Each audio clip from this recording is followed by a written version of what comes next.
இங்க குத்லியாடாப்பா அங்க ஒரு வீட்ல செப்டி டேங்க கையாலேயே கிளீன் பண்ணி முடிச்சிட்டு அங்க பக்கத்துலயே ஒரு சைக்கிள் வேஸ்டா கிடக்கிறத பாக்குறாரு.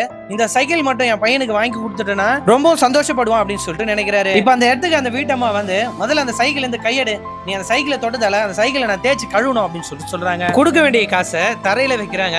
அதுல 50 ரூபா வச்சுட்டு 30 ரூபா எடுத்துன்னு 20 ரூபா திரும்ப கொடு அப்படின்னு சொல்லிட்டு கேக்குறாங்க. இந்த வேலைக்கு 50 ரூபா ரொம்ப கம்மிமா அப்படின்னு சொல்லிட்டு அவங்க சொல்லிட்டு இருக்கும்போது, நீ பண்ண வேலைக்கு 30 ரூபாயே அதிகம், 20 ரூபா திருப்பி கொடு அப்படின்னு சொல்லிட்டு கேக்குறாங்க. இப்போ டீ கடைக்கு டீ குடிக்கிறதுக்காக போறாங்க. அங்க போனா இவருக்கு மட்டும் தனி கப்ல டீ குடுக்குறாங்க.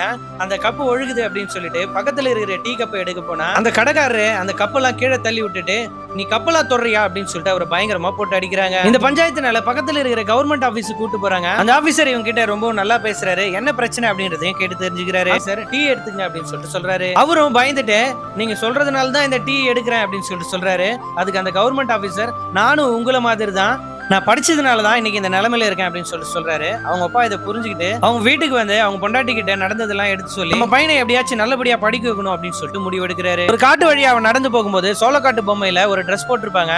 அந்த ட்ரெஸ் எடுத்து இவன் யூனிஃபார்மா போட்டுக்கிட்டு ஸ்கூலுக்குள்ள நடந்து போறான். நம்மளும் எப்படியாச்சும் ஒரு நாள் இந்த யூனிஃபார்மை போட்டு ஸ்கூலுக்கு வருவோம் அப்படின்னு சொல்லிட்டு நம்புறான். அவனும் ஸ்கூலுக்கு போயிட்டு கிளாஸ் ரூம்ல இருக்கிற பெஞ்ச் நோட்டு புக் எல்லாத்தையும் தொட்டு பார்த்துட்டு இருக்கான். என்னைக்காவது ஒரு நாள் நம்ம கண்டிப்பா வந்து படிப்போம் அப்படின்னு சொல்லிட்டு அந்த நேரம் பார்த்து அவங்க அப்பா ஸ்கூலுக்கு வந்து ஸ்கூல் பிரின்சிபல் கிட்ட என் பையனையும் ஸ்கூல்ல சேர்த்துக்கோங்க அப்படின்னு சொல்லிட்டு கேட்டுட்டு இருக்காரு. என்னது இந்த ஸ்கூல்ல சேர்க்கணுமா? இந்த ஸ்கூலோட அட்மிஷன் ஃபீஸ் எவ்வளவு தெரியுமா?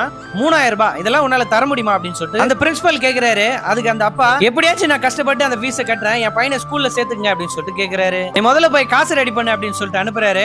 அவரும் காலில் வராரு. அதுக்கு அந்த ஸ்கூல் பிரின்சிபல், எங்கடா காலை தொட்டு போறான் அப்படின்னு சொல்லிட்டு, அதெல்லாம் ஒண்ணு தேவையில்ல, ஏந்து அப்படின்னு சொல்லிட்டு சொல்றாரு. அவர் ஒரு வழியா சமாதானம் பண்ணி அனுப்பி விட்டுறாரு. அந்த பையனோட அப்பா போனதுக்கு அப்புறம் இவனோட பையன்லாம் யாரு ஸ்கூல்ல சேர்க்க போறா அப்படின்னு சொல்லிட்டு இவங்க பேசிட்டு இருக்கிறத குட்லியுமே கேட்டுறான். இதை கேட்டுட்டு இருந்த குட்லி அந்த பிரின்சிபல் வந்து, நீ ஒரு பொய்க்கார, பொய் தான் சொல்லிட்டு இருக்க, எங்க அப்பா கிட்ட பொய் சொல்லி நீ அவரை வீட்டுக்கு அனுப்பிட்ட, என்கிட்ட யூனிஃபார்ம் கூட இருக்கு, என்னையா நீங்க ஸ்கூல்ல சேர்த்துக்க மாட்டீங்க அப்படின்னு சொல்லி கேட்டுட்டு அங்கிருந்து ஓடிடுறான்.